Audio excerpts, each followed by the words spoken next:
नमस्कार मित्रांनो, कमळी मालिकेतील येणाऱ्या भागांमध्ये एक अतिशय थरारक आणि स्फोटक ट्विस्ट आपल्याला पाहायला मिळणार आहे.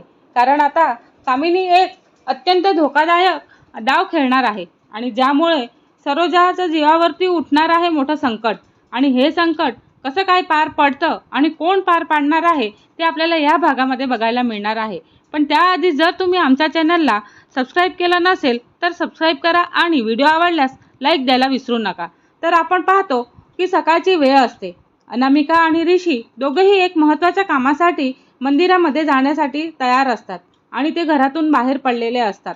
अनामिकाच्या चेहऱ्यावरती थोडी चिंता दिसत असते आणि तिचं मन काहीसं अस्वस्थ झालेलं दिसतं. अनामिका हलक्या आवाजात ऋषीकडे पाहत म्हणत असते, ऋषी, मला कळतच नाहीये का आज माझं मन आहे ना काहीतरी अस्वस्थ झालेलं आहे आणि जणू काही आज मंदिरात काहीतरी वाईट घडणार आहे असं मला वाटत आहे. तेव्हा ऋषी तिच्याकडे शांतपणे पाहतो आणि तिला धीर देत म्हणत असतो, अनामिका, तू जास्त विचार करू नकोस. आपण देवीचं दर्शन घेऊ आणि सगळं ठीक होईल. कधी कधी मन असं विनाकारण घाबरत असतं. दोघेही मंदिराकडे निघून जातात. तेव्हा दुसऱ्या बाजूला आपण पाहतो की कामिनी आपल्या खोलीत उभी असते आणि तिच्या चेहऱ्यावरती एक धूर्त पण कपटी हास्य आपल्याला दिसतं. तेवढ्यातच तिच्याकडे तिच्या माणसांपैकी एक येतो आणि तिला एक मोठी बातमी सांगतो आणि गुंड हलक्या आवाजात म्हणत असतो, मॅडम, मला आत्ताच कळलेलं आहे की सरोजा आज देवीच्या मंदिरामध्ये येणार आहेत. हे ऐकताच कामिनीच्या चेहऱ्यावरती एक खतरनाक स्मित उमटतं. कामिनी हसतच म्हणते, खूप छान, म्हणजे आज माझं काम अजूनच सोपं झालेलं आहे. पण जर सरोजा मंदिरामध्ये येणार असतील तर तिथूनच आपण त्याला कायमचंच गायब करायचं आहे. ही लगेचच ती गुंड्यांकडे वळते आणि कामिनी रागाने आदेश देते, ऐका सगळ्यांनी, तुम्ही सगळेजण लगेच जा मंदिरामध्ये आणि सरोजा काकू मंदिरातच आल्या की त्यांना पकडा आणि कुणाच्याही नजरेत पडू न देता त्यांना किडनॅप करा. गुंड एकदमच म्हणतात, हो ठीक आहे मॅडम, आज त्या तुमच्या हातून सुटणारच नाहीत, ही आमची गॅरंटी आहे. कामिनी स्वतःशीच धूर्तपणे हसत म्हणत असते, आज सरोजाचा खेळ संपणार आणि ह्यावेळी माझा डाव कुणीही फसवू शकणार नाही. काही वेळानंतर ह्या देवीच्या मंदिरामध्ये मोठी गर्दी दिसत असते आणि भक्त देवीच्या दर्शनासाठी रांगेमध्ये उभे असतात. घंटाचा आवाज, मंत्र, आरती हे सगळ्यांमुळे पूर्णपणे वातावरण भक्तिमय झालेलं असतं.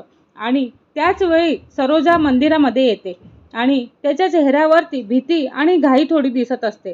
जणू काही तिला आधीपासूनच काहीतरी धोका जाणवत असतो. सरोजा मनामध्येच प्रार्थना करत म्हणत असते, देवी आई, मला वाचव आणि माझ्या लेकीवरती कोणतंही संकट येऊ देऊ नकोस. तेवढ्यातच दूर उभे असलेले कामिनीचे गुंड सरोजाकडे पाहतात आणि एक गुंड दुसऱ्याला हळू आवाजात म्हणत असतो, ती बघ, सरोजा आलेली आहे, चल आता वेळ वाया घालवू नको. तेव्हा सरोजा काकूंना काहीतरी संशय येतो आणि त्यामागे वळून पाहतात तर त्याला तो गुंड दिसतो आणि तो गुंड तिच्याच दिशेने येताना तिला दिसत असतात. सरोजा घाबरूनच स्वतःशी म्हणते, हे लोक माझ्या मागे का येत आहेत, आणि त्या लगेचच तिथून पळायला सुरुवात करते. त्याच वेळी ऋषी आणि अनामिका देखील मंदिरामध्ये पोहोचलेले असतात. ऋषीची नजर अचानकच धावत असलेली सरोजावरती पडते आणि तो नीट पाहतो. तेव्हा ऋषी अचानकच धबकतो आणि ऋषी आश्चर्याने म्हणत असते, अनामिका, बघ, ते सरोजा काकू आहेत ना, तेच आहेत का?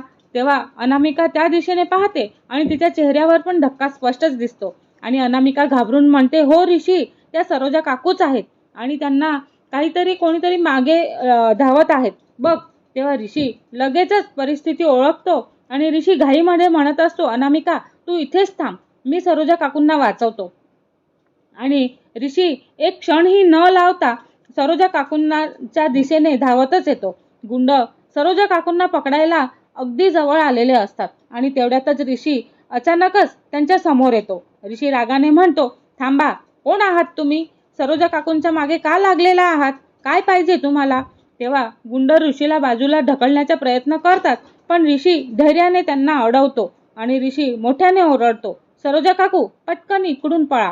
तेव्हा सरोजा काकू घाबरलेल्या अवस्थेत धावतच पुढे जातात.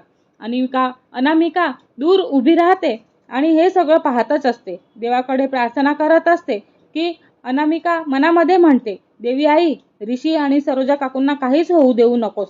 ऋषी त्या गुंडांना थोडा वेळ अडवतो आणि मग सरोजा काकूंना घेऊन पटकन मंदिराच्या बाहेर धावतच येतो.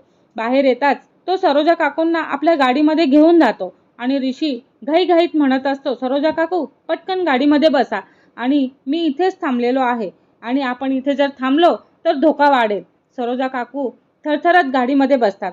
सरोजा काकू भाऊक आवाजामध्ये म्हणत असतात, ऋषी बाबा आज तुम्ही होते ना म्हणून मी वाचले, नाहीतर काय झालं असतं देव जाणे.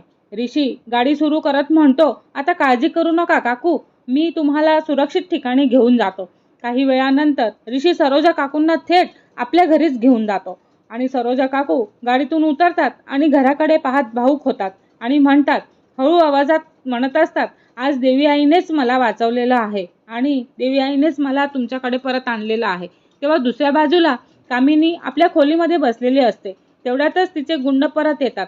कामिनी रागाने विचारते, काय झालं, सरोजा कुठे आहे? तेव्हा गुंड घाबरून म्हणतात, मॅडम आमचा प्लॅन आजही फसला आणि ऋषी अचानकच तिथे आला आणि सरोजा काकूंना वाचवून तो घेऊन गेला. हे ऐकताच कामिनीचा राग अनावर होतो. कामिनी प्रचंड रागाने म्हणत असते, काय पुन्हा डाव फसला.